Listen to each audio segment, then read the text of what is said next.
Assalamualaikum warahmatullahi wabarakatuh. Salam sejahtera bagi kita semua. Salam Om Swastiastu, Namo Buddhaya, salam kebajikan. Pada kesempatan kali ini, kami dari kelompok 4 bertujuan untuk menyampaikan hasil dari diskusi kami, yaitu terkait dengan suku Dayak Kanayat pada zaman dahulu dan pada zaman sekarang. Sebelumnya, kami berterima kasih kepada dosen mata kuliah, buku, teks, dan materi pembelajaran IPS, yaitu Bu Nurul. Oke, sebelum kita memulai materi tersebut, alangkah lebih baiknya kita kenalan terlebih dahulu.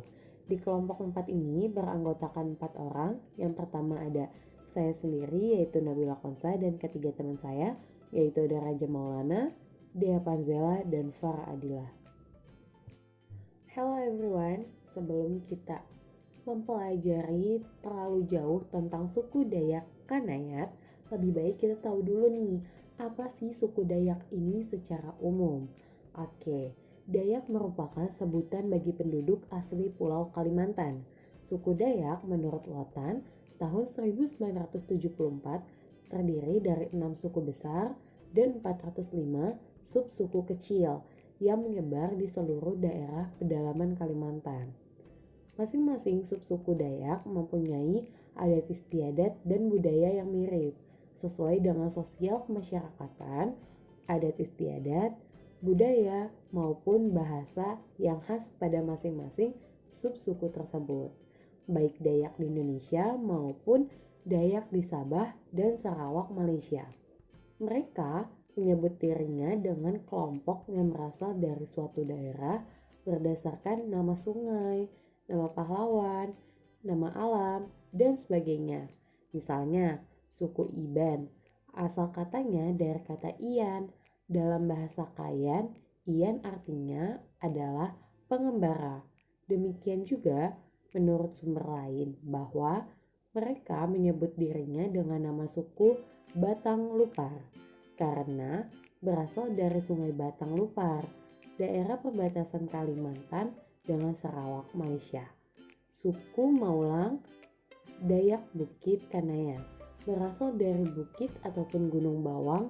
Tentunya asal-usul Dayak Kanayat, Katung, Tamambalo, Kenaya, Benua, Ngajuk, Desa, dan lainnya memiliki latar belakang sejarahnya sendiri-sendiri. Oke, selanjutnya kita akan membahas mengenai suku Dayak Kanayat atau Dayak Bukit. Kanayat ini bisa disebut juga dengan Ahe, yang berasal dari kata bukit atau gunung bawang. Dayak Kanayat adalah salah satu dari sekian ratus sub-suku Dayak yang mendiami Pulau Kalimantan, tepatnya di daerah Kabupaten Landak, Kabupaten Pontianak, serta Kabupaten Bangkayang. Sebagian kecil juga berada di Kabupaten Ketapang dan Kabupaten Sanggau. Selanjutnya kita akan membahas mengenai tradisi totong suku Dayak Kanayat pada zaman dahulu. Upacara adat totong ini tergolong dalam tradisi lisan yang bercorak non-cerita. Upacara adat totong adalah ritual yang dilakukan oleh nenek moyang suku Dayak pada zaman dahulu setelah melakukan kegiatan mengayau. Mengayau artinya mencari kepala dan memotong kepala musuh. Mengayau adalah adat ataupun ritual yang dilakukan secara khusus sesuai dengan aturan-aturan adat yang berlaku. Jadi, dalam hal ini, mengayau tidak bisa dilakukan secara sembarangan.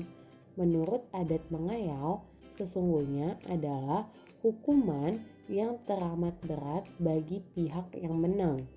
Dalam konteks ini, bagi pihak yang menang harus membayar adat dengan melaksanakan upacara adat totong selama 7 keturunan. Dengan melaksanakan upacara adat tersebut, maka pihak si pengayau diyakini akan mendapat semacam pengampunan dari kepala orang yang dikayau dan dipercayai akan terhindar dari jukat ataupun musibah. Secara historis, dalam tradisi lisan suku Dayak Kanayat, kegiatan adat totong sejaman atau sama tuanya dengan adat mengayal. Secara kronologis, kedua ritual adat tersebut memiliki kesinambungan dan keterkaitan. Upacara adat merupakan perayaan terakhir dari kegiatan mengayal. Karena setelah mendapatkan kepala dari si pengayal, maka upacara adat totong baru bisa dilaksanakan. Menarik ya mengenai tradisi totong di suku Dayak Kanayat. Secara kompleks, budaya masyarakat Dayak yang ada di Kalimantan Barat pada saat ini telah mengalami transformasi budaya, terlebih dengan upacara adat totong. Tradisi ini menjadi langka setelah pemerintah kolonial Hindia Belanda membuat kesepakatan damai atau yang lebih dikenal dengan Perjanjian Tumbang Anoy. Bagi masyarakat Dayak, kegiatan mengayau ini merupakan adat. Namun dalam pandangan Barat, kegiatan mengayau menunjukkan bahwa orang Dayak tidak beradab, kejam, dan tidak berperi kemanusiaan. Atas dasar tersebut, maka kegiatan pengayauan antar subsuku dalam masyarakat Dayak harus dihentikan. Pada tanggal 1 Januari sampai 30 Maret 1894, secara resmi dilaksanakan Perjanjian Damai atau Perjanjian Tumbang Anoy yang berpusat di Rumah Betang, Rumah Panjang, tempat kediaman Damang Batu, Lofu, Kampung Tumbang Anoy, Kalimantan Tengah. Perjanjian damai tersebut dihadiri hampir seluruh pemuka adat suku Dayak di Borneo. Terdapat beberapa kesepakatan yang disepakati dalam Perjanjian Tumbang Anoy, yaitu menghentikan permusuhan antar subsuku Dayak yang lazim disebut 3H, Hokanyau atau saling menganyau, Hobunu atau saling membunuh, dan Hotohtok atau saling memotong kepala di Kalimantan. Kemudian, menghentikan sistem Jipon Kopali atau hamba atau budak belian dan membebaskan para Jipon dari segala keterikatannya dari tepui atau majikannya, sebagaimana layaknya kehidupan anggota masyarakat lain yang bebas, dan menggantikan wujud Jipon dari manusia dengan barang-barang yang bisa dinilai seperti bolanga, tempayan mahal atau tajau, halamaung, lalang, tanah atau kebun, dan yang lainnya. Masih seputar kesepakatan dalam Perjanjian Tumbang Anoy, yaitu menyeragamkan dan memberlakukan hukum adat yang bersifat umum, seperti bagi yang membunuh maka akan mendapatkan sanksi sesuai dengan ketentuan-ketentuan yang berlaku, yakni berupa sahiring atau sanksi adat. Memutuskan agar setiap orang yang membunuh orang lain, ia harus membayar sahiring sesuai dengan keputusan sidang adat yang diketuai oleh Damang Batu. Semuanya itu harus dibayar langsung pada waktu itu juga oleh pihak yang bersalah. Selanjutnya, menata dan memberlakukan adat istiadat secara khusus di masing-masing daerah, sesuai dengan kebiasaan dan tatanan kehidupan yang dianggap baik. Melalui perjanjian damai tersebut, telah membawa perubahan terhadap masalah stabilitas keamanan yang semakin terjamin, karena kegiatan pengayauan antar subsuku masyarakat Dayak sudah berkurang.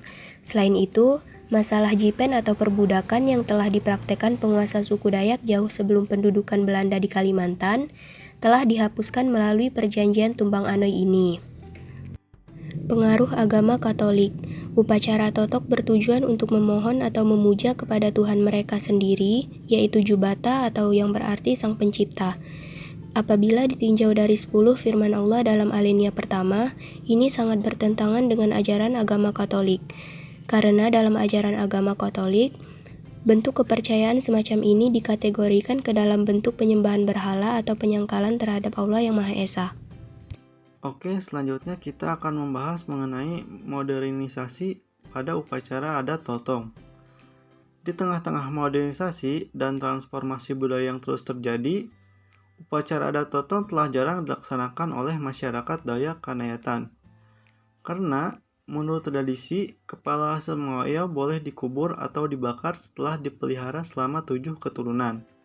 Selain itu, hal ini juga disebabkan adanya kata sepakat tidak mengayau di daerah Sijangko, perbatasan antara Kecamatan Mandor dan Sengah Temila. Alasan lain mengapa upacara adat totong ini sudah jarang dilaksanakan adalah faktor biaya. Karena untuk melaksanakan upacara adat ini dibutuhkan biaya yang sangat besar.